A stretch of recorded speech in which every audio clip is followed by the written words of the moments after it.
वैदिक या सनातन धर्म को हिंदू धर्म के नाम से जाना जाता है। वेद पर आधारित यह दुनिया का सबसे प्राचीन धर्म माना जाता है। ऋग्वेद संसार की पहली किताब है। यह धर्म ज्ञात रूप से लगभग 12,000 वर्ष पुराना है, जबकि कुछ अन्य तथ्यों के अनुसार यह लगभग 90,000 साल पुराना है। पौराणिक मान्यता के अनुसार यह लाखों वर्षों से चला आ रहा है, जिसका हर काल में स्वरूप बदलता रहा है, लेकिन वेद ज्ञान कायम रहा है। इस धर्म में सबसे पहले आते हैं ब्रह्मा, जिनके विचारों से ही इस सृष्टि की छोटी से बड़ी चीज का निर्माण होता है। ब्रह्मा का एक दिन मनुष्य के 4 अरब 32 करोड़ दिनों के बराबर होता है, यानी कि एक महादिवस। और इसी में आते हैं चारों युग। सबसे पहले आता है सतयुग, जहाँ न दुख, न अत्याचार, न रोग, न भय। उसके बाद आता है त्रेता युग, जिसमें धरती पर लालच और बुराई जन्म लेती है। और इसी युग में जन्म लेते हैं श्री राम, जो ज्ञान और अधर्म को मिटाने की क्षमता रखते हैं।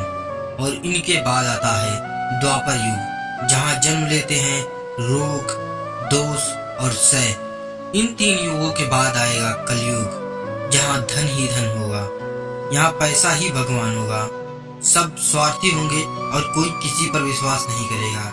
इस युग के अंत में दुष्टता धरती को निगल जाएगी। और अब अगर देखा जाए तो हम चौथे युग में हैं, जिसे कलयुग कहा जाता है। हिंदू धर्म के धर्म ग्रंथ को श्रुति और स्मृति के अंतर्गत रखा जाता है। श्रुति अर्थात वेद।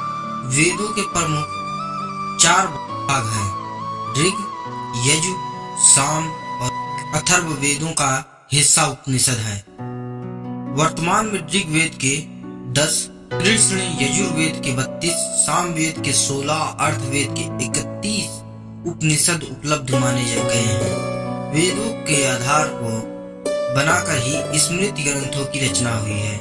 जैसे 18 पुराण, प्रमुख 18 स्मृति वेदों से निकले कई सूत्र ग्रंथ, महाभारत, रामायण आदि ग्रंथ हैं।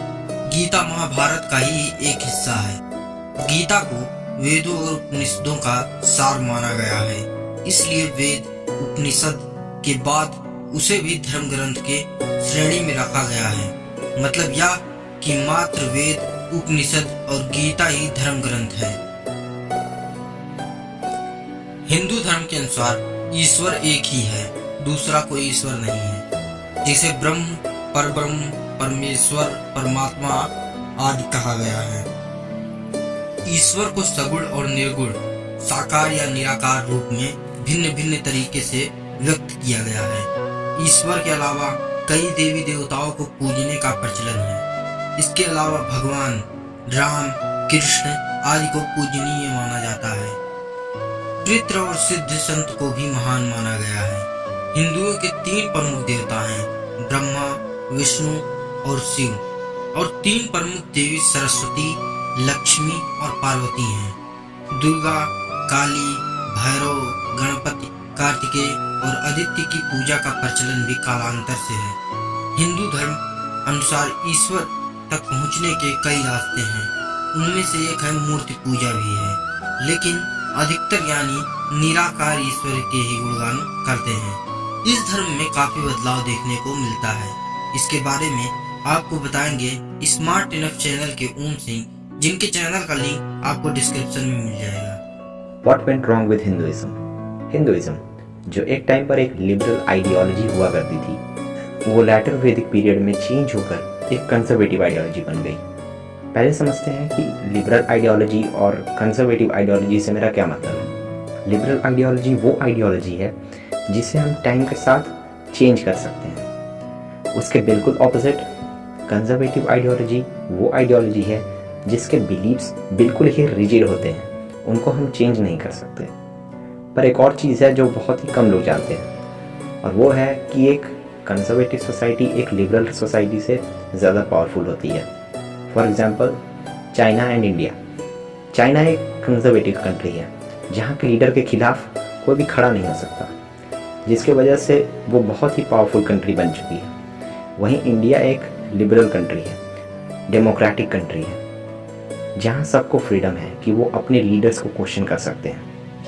और इसीलिए हिंदुइज्म को एक लिबरल आइडियोलॉजी से कंजर्वेटिव आइडियोलॉजी में चेंज करना पड़ा, क्योंकि लेटर वैदिक पीरियड के टाइम पर इन्वेजन्स शुरू हो गए थे। जिस टाइम की हम बात कर रहे हैं उस टाइम पर इंडिया और चाइना के रीजन्स एशिया के सबसे रिच रीजन्स हुआ करते थे, जिसके वजह से अलग अलग रीजन्स के वॉरियर्स की नज़र इंडिया पर थी, जैसे कि ईरानियंस, टर्कीज, ग्रीक्स, मंगोलियंस और भी बहुत लोग।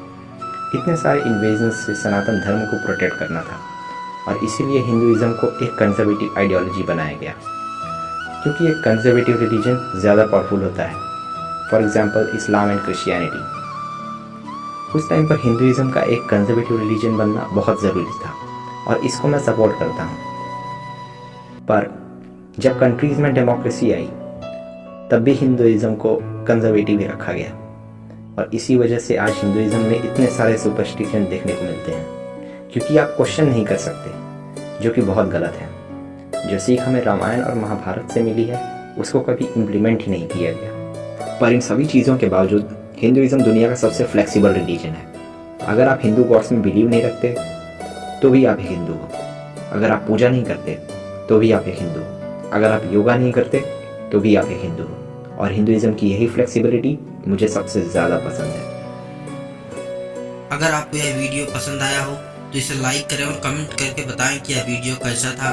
चैनल को सब्सक्राइब करना ना भूलें। फिर मिलते हैं आपसे अगली वीडियो में।